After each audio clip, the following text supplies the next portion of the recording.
ఓం నమో నారాయణాయ. ఎపిసోడ్ 27 దశమ భావం. దీన్ని జీవన భావం అని కూడా అంటుంది. అంటే మనం బ్రతకడానికి ముఖ్యమైన భావం అన్నమాట ఈ దశమ భావము. ఇక్కడ మనము మకర లగ్నం తీసుకున్నాం. మకర లగ్నానికి శుభులు వచ్చేసి శని శుక్ర రాహు బుధులు, అశుభులు వచ్చేసి గురు కుజ కేతు సూర్య చంద్రులు. ఈ లగ్నానికి అశుభులు. దశమ స్థానం వచ్చేసి తులా అవుతుందన్నమాట. 4లో ఉంటే అంటే మేషంలో ఉంటే తులని చూస్తారు. దశమమును విష్ణు స్థానం అందురు. దశమ స్థానాన్ని ఏమంటారు? విష్ణు స్థానం అని అంటారనమాట. ఇక్కడ నవమాధిపతి అంటే 9వ అధిపతి. దశమంలో నవమాధిపతి అంటే ఈ లగ్నానికి నవమాధిపతి బుధుడు. బుధుడు దశమంలో మొదటి పాదంలో 4 పాదాలు ఉంటాయి కదా, 1 2 3 4. మొదటి పాదంలో ఉంటే, ఫస్ట్ పాదంలో ఉంటే, మొత్తం 9 పాదాలు ఉంటాయి. 9 పాదాల్లో మొదటి పాదంలో ఉన్నాడు అనుకోండి, ఉంటే ఉండిన దశానుకూలత కలిగిన, అలాగే దశ అనుకూలత కూడా కలగాల. దశ అనుకూలత కలగాల అంటే మీ శుక్రమహాదశలో పుట్టాలి. శుక్రమహాదశలో పుడితే శుక్రుడు తర్వాత సూర్యుడు, చంద్రుడు, కుజుడు, రాహువు, గురువు, శని, బుధ, కేతువు ఇలా దశలు వస్తాయన్నమాట. శుక్రమహాదశలో పుడితే బుధుడు అనేది చాలా కింద వస్తాడు, చాలా లేటుగా వస్తాడు. కాబట్టి దశ ఇంకా మిగిలే ఉంటుంది. కాబట్టి అంటే ఈ లగ్నానికి నవమాధిపతి బుధుడు, నవమాధిపతి అయిన బుధుడు దశమంలో ఉండి ప్రథమ పాదంలో ఉండి, అది కూడా మొత్తం 9 పాదాల్లో ప్రథమ పాదంలో ఉండి దశానుకూలత ఈ విధంగా కలిగితే తనకు స్వయంగా విష్ణువే తోడుగా ఉన్నట్లు భావించవలెను. శ్రీ మహావిష్ణువే ఈ జాతకుడికి తోడుగా ఉన్నాడు అని భావించాలన్నమాట. పట్టినదంతా బంగారమగను. తను ఏమనుకున్నా కూడా జరుగుతుందన్నమాట. వృత్తి, ఉద్యోగ, వ్యాపార, కీర్తి, గౌరవ ప్రతిష్టలు కలిగి పెంపొందించును. పాలనా శక్తి, యుక్తి కలుగును. పాలించే శక్తి, యుక్తి కలుగుతుందన్నమాట.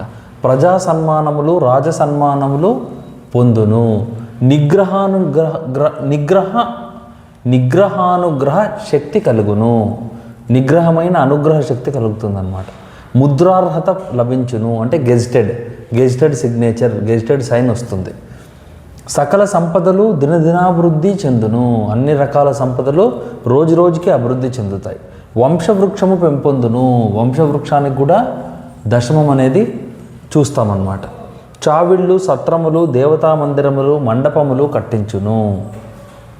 దేవతా కార్యములు చేయించుట, పాల్గొనుట కలుగును.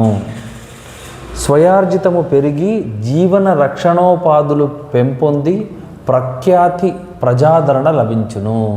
కీర్తి, గౌరవాలు చాలా వ్యాప్తి చెందుతాయి. అష్టభోగములు అనుభవించును. అన్ని రకాల భోగములు అనుభవిస్తాడు. ఎదురులేని జీవితం నడుచును. సర్వతోముఖముగా కార్యములు నడుచును. అడ్వంటవే ఒకటైన కోటి కార్యాలన్నీ అయిపోతూ ఉంటాయన్నమాట. రాజగ్రహములు, వీటితో పాటు రాజగ్రహములు ఏవి? సూర్యచంద్ర కుజులు. రాజగ్రహముల సఖ్యత కలిగితే అంటే ఫర్ ఎగ్జాంపుల్ శని ఉన్నాడు అనుకోండి, శని భగవానుడు ఇక్కడ శని ఉన్నాడు అనుకోండి, శని భగవానుడు ఇక్కడ ఉన్నాడు, సూర్యుడు కుజుడు ఈ రెండిటికి కనెక్షన్ ఉందనుకోండి, అంటే శని సూర్య కుజుడిని పట్టుకున్నారనుకో. లేదు 10లోనే బుధుడితో పాటు సూర్యుడు కుజుడు ఉన్నాడు. బుధుడు ఎక్కువ డిగ్రీలకు ఉండి సూర్యుడు తక్కువ డిగ్రీలకు ఉన్నాడు. అలాగే శని లగ్నంలో ఉన్నాడు అనుకోండి. శని లగ్నంలో ఉంటే 10ని చూస్తాడు, సూర్య కుజుడిని కూడా పట్టుకుంటాడు. సో ఇలా రాజ్యగ్రహముల కనెక్షన్ ఉంటే, అలాగే శని చంద్రుడిని చూస్తాడు అనమాట. శుక్రుడు ఇక్కడ ఎక్కడైనా ఉన్నాడు అనుకోండి, శుక్రుడు అష్టమాన్ని కూడా చూస్తాడు. ఈ విధంగా ఎంత రాజ్య గ్రహములు, గ్రహముల సఖ్యత కలిగిన గ్రహములు, గృహాలు కూడా. ప్రభుత్వ ఉద్యోగి ప్రజాపాలన చేయును. ప్రభుత్వ ఉద్యోగి ప్రజల్ని పాలింపజేస్తాడనమాట. పాపగ్రహము ఉన్న ఇందుకు వ్యతిరేకమై జీవితము భారముగా నడుచును.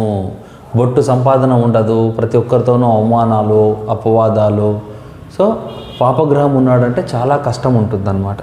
జీవనమునకై నిరంతర ఆలోచన చేయవలసి వచ్చును. ఎలాప రోజు గడిచేది, ఎలా పొద్దు గడిచేది అని ప్రతిదానికి ఆలోచన చేయవలసి ఉంటుందన్నమాట.